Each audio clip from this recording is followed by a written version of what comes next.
பூஞ்சோலை மாணவர்கள் அனைவருக்கும் வணக்கம். நம்ம குரூப் 2A ஓயாத அலைகள் டெஸ்ட் சீரீஸில் தேர்வு 20 ஃபுல் ரிவிஷன் பார்த்தோம்லப்பா. அதில் ஒரு முக்கியமான கொஸ்டின், ஓல்டு கொஸ்டின் என்ன அப்படின்னு சொல்லி பார்த்தீங்கன்னா, இந்த சரியானவற்றை காண்க. இதில் வந்துட்டு பார்த்தீங்க அப்படின்னா எது சரியானதுன்னா 1, 4 மட்டும் சரிப்பா.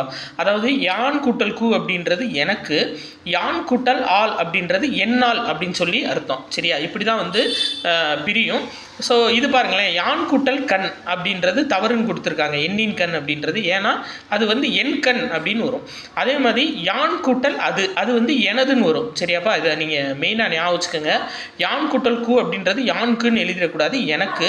யான் கூட்டல் கண் அப்படின்றது என் கண், யான் கூட்டல் அது அப்படின்றது எனது, யான் கூட்டல் ஆள் என்னால்.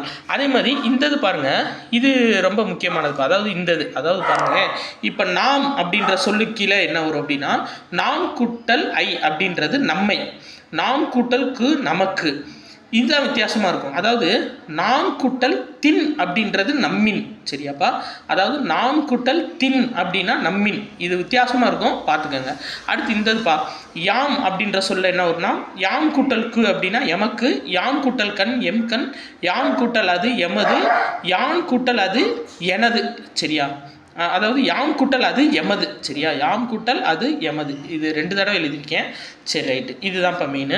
அடுத்து இந்தது பாருங்கள், இதில் ஒரு 3 நீ கூட்டல் கு அப்படின்றது நினக்குன்னு அர்த்தம். நினக்குனா உனக்கு அப்படின்னு குறிக்கும். ஸோ இது ரெண்டையுமே நீங்கள் ஞாபகம் வச்சுக்கணும். நீ கூட்டல் கு அப்படின்றது நினக்கு, அது உனக்கு அப்படின்னு குறிக்கும். அடுத்து நீ கூட்டல் ஆள் அப்படின்றது நின்னால், அது உன்னால்னு அர்த்தம். நினக்குனா உனக்கு, நின்னால் அப்படின்னா உன்னால்னு அர்த்தம். அடுத்து நீ கூட்டலை நின்னை, நின்னைனா உன்னைன்னு அர்த்தம். சரியாப்பா? இது ரொம்ப முக்கியமான இன்ஃபர்மேஷன். நம்ம ஓல்டு கொஸ்டினில் இந்த இதுலேருந்து மாற்றி ஏதாச்சும் ஒன்று கேட்டுக்கிட்டே இருக்காங்கப்பா. ஸோ இதை ஞாபகம் வச்சுக்கோங்க. நன்றி.